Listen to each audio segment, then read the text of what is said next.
Okay, so I'm planning on doing a couple of calculation exercises just because I feel like it. So this first one I already know the answer, so I'm just going to show the idea. So I think that a lot of positions can be solved in a progressive kind of way. This idea, I got it from the book Imagination in Chess. And the meaning of progressive thinking is that after the initial stage of evaluating a position, in which you look for all the resources that are available to you. You start analyzing moves, and you kind of get a firm feeling about which ones are good and which ones are not, one at a time. So you don't have to come back to them. So that's why it's called progressive. Like you make a list of ideas, you start with the most interesting one, you analyze it, you come to a conclusion, and then you just move on to the next. And eventually you should um, get the right answer if you follow this method. It's not the only thinking technique that you should use, but it's one of the main ones. Anyway, so in this position, for example, excuse me, you have a scenario in which white has the move, and there are lots of resources to look at. Some things that might come to mind are like the alignment of the queens, the availability of attacks on the queen in various ways with the knights, the pressure on this a2 to g8 diagonal, the availability of a double attack on these pieces. Maybe I'll highlight them in yellow so it doesn't get too red in here. Um, and also the fact that the queen is attacking on this diagonal. So those are all tactical resources. Um, Strategically, I guess we might think about moves such as um, f4, trying to prepare e5. So that maybe that would even be considered a tactical thing. But you might want to play f4 just to play f5. So there's another reason that you might do that. You might think about a move like a4 to gain space. But these are all strategic considerations. And you have to first look at the tactical resources before you start thinking about strategy. I mean, strategies are easier to come up with. So lazy people will usually just skip the calculation part and play a good move, um, and hope that their opponent blunders later on. But if that doesn't work for you, or if you maybe are playing someone who might give you just one chance to win the game, you kind of need to calculate. And you should only calculate when you have the resources like these available, these kinds of attacky things going on. You shouldn't calculate in a position where these kinds of resources aren't available. You should just jump straight to the strategic part. Like on move one, for example, you're about to play a move like e4 or d4 or c4 or knight f3 or something similar or a3. I don't know. And in that position, you don't have to think about tactics because there's nothing to calculate. But positions like this are different, and usually it's like middle game and end game positions. So for this one, the first move I would consider is e5. The reason I would consider e5 first is it's very forcing, and it also ties in well with one of my main ideas. The fact that this knight is hanging, I want to take that knight. So the first line I calculate is e5, bishop takes e5, queen takes g6. I look to see if there's some kind of interference for the bishop. I see nothing. I see that it's winning for white, and then I move on. Just to demonstrate, after e5, bishop takes e5, queen takes g6. Um, they could play a move like knight d5 or something, but this shouldn't really result in anything. Like I can just move my queen. I think probably even knight takes d5 is fine because it attacks their queen. So I guess one more thing I would look for is like a move like bishop e6, but again, it's inconsequential. So I'm not concerned about losing my queen on g6 in that line. So the next thing I would calculate is e5, knight takes e5. So I'm progressing to the next step, but I'm still on the same move. So I'm just calculating all the sub variations. Now knight takes e5 dodges queen g6. but it allows me to use one of the other resources that were available in the first position, which is f4. So after f4, I'm threatening to take the knight, which is on e5. And I see that the knight can only go to, I mean, it has almost the full range of motion, but all those squares are under control. Like g4, I could take it. f3, I could take it with the knight. d3, I could take it with the queen or the rook. c4, I could take it with the bishop. And they can't go on c6, d7, or f7. So they can only go back to g6. But then it's just the same position. I can just take that piece. And here I would check again to see if there's some kind of interference type thing occurring, and the answer is no. And so I'd say this is the answer. So, and that is the answer. So let's go to the next position. Give me 1 second. Just because of how I have this set up, I'm going to have to like alternately switch back to the webcam and then show the position. Chessbase does not follow very well with OBS. Oh, thanks for the follow, Shiny. I really appreciate it. Feel free to say hello in the chat. Let's see. Let's open this next one. I'm just setting up the position, so give me 1 second.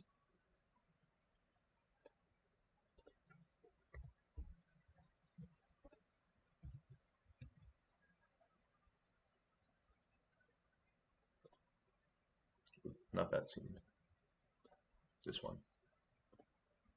All right.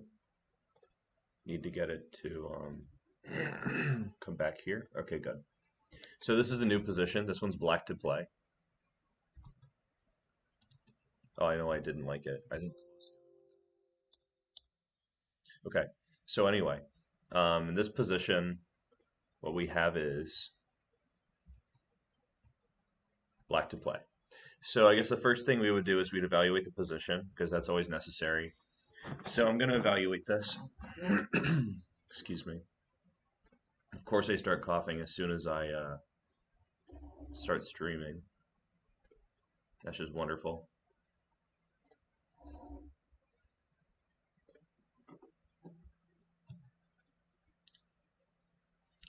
Okay, so black's king safety is better. I think even long term their safety is better because white doesn't have a dark square bishop, so it's hard for them to exploit the weakness here. They do have a knight though. That knight could one day land on f6 or h6, and that would be very unpleasant. So it's not perfectly safe.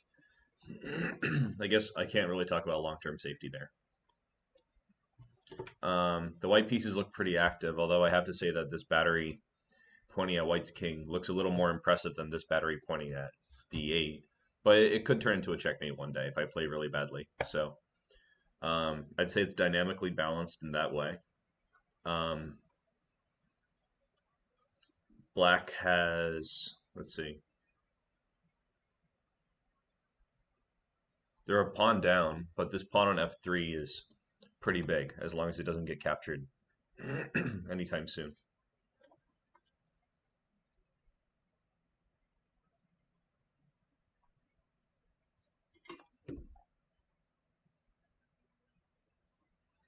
Okay, so what else is going on here? White's king is open, so this structure is famously bad. And I don't think white's going to ever be happy about having this open b file. So I guess if I start looking for resources, some things that come to mind are like I could play f2, threatening to promote. I could move my bishop just to preserve my bishop versus knight imbalance. I could do something like bishop c4, attacking the rook. I don't think any other bishop moves are reasonable. At least it's not obvious to me right now. We have rook takes c3. That looks pretty strong. There's queen takes d6. Now I'm mentioning this as an idea, even though it's clearly a blunder, because ideas don't have to work on the first move. It could be that queen d6 will appear down the line. And strategically, I might want to do something like put both rooks on the b file. Maybe there's something involving queen takes e4. There could also be something involving queen a3.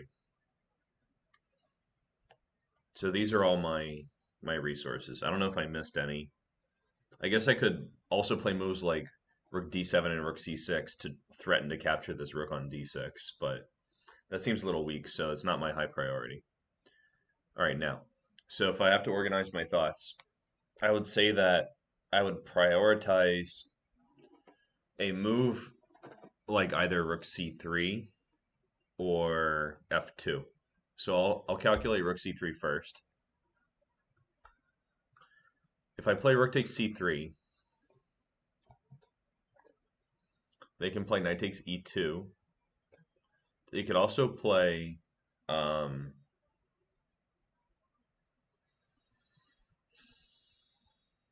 actually, I don't really have to play anything.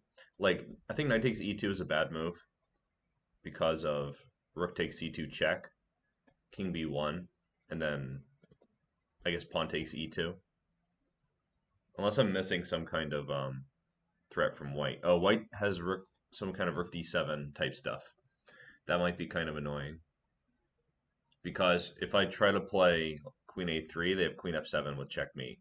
So rook c3, I want to make a firm conclusion about rook c3. Like right now. Rook c3. They will probably not play knight takes e2. They will probably play rook d7. Yeah, probably it'll be something like rook takes c3, rook d7, queen a3 check, king d2.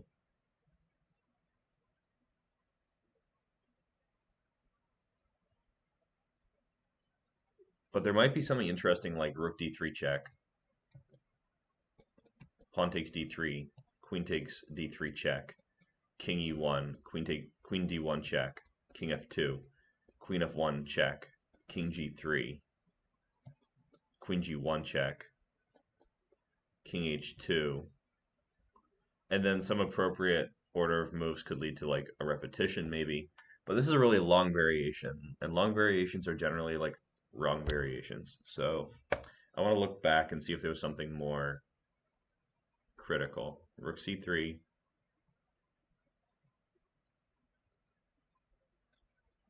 So rook d7 might not even be necessary.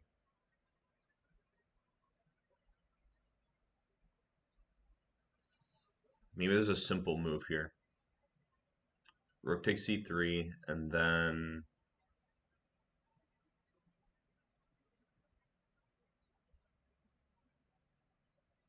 maybe just king d2. Maybe it's rook c3, king d2. I'll put it in green. Is the board updating? Let me just check. Yeah. And then what do they do?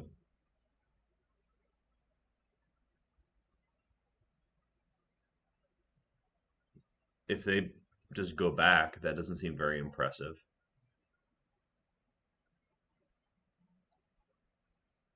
Okay, so let's say that that line is equal. Okay, maybe it's still an interesting position. Black has some play, white has some play too. If I'm looking for a win, then rook c3 is not it. So my conclusion is rook c3 is not winning. It's equal. So the next thing I would calculate is bishop c4.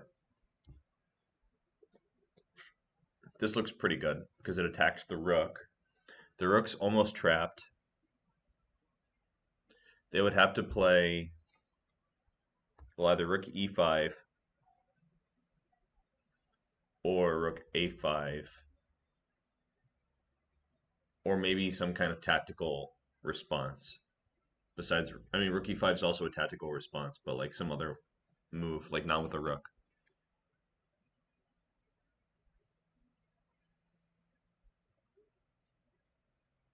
I think these are the main options.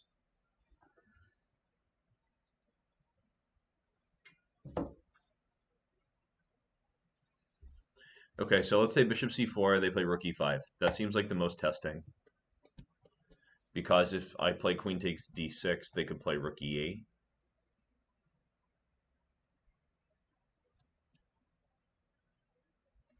But I have a feeling that I'm getting a queen because this bishop's controlling f1. So after they play rook e8, I would just play rook takes e8, allowing queen takes d6. So I get 2 rooks for a queen. And then when they play queen takes d6, this rook is hanging. But I could just play f2, threatening to get a queen. So if they play queen takes c7, I would play f1 queen, king b2, and then I don't think that they're going to get a perpetual. I don't think I'm going to lose. That looks pretty good. So the move played in the game was bishop c4, and then they played queen takes f3, sacking in exchange. That seems pragmatic. So after rook e5, queen d6, rook e8, rook takes e8, queen takes d6, f2. Yeah, this is the line that was given.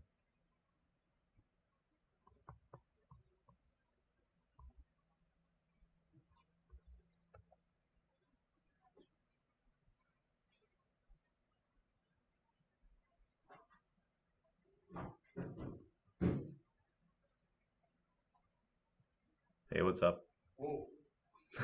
Shit. He's like scared, he's like big time. Why? I don't know. I didn't expect you. Just walking in. I do this a lot, actually. I'm streaming, by the way. Yeah, so I scared you on stream. Congratulations. I was just doing some calculation exercises from Imagination in Chess. Yeah, I did.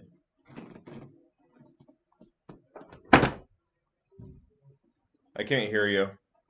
I only know that you're saying something. All right, let's see. Yeah, so they played queen f3, bishop takes d5, rook takes d5, rook c3, queen f6, and black's just up in exchange. Okay. I'm going to switch to the other one.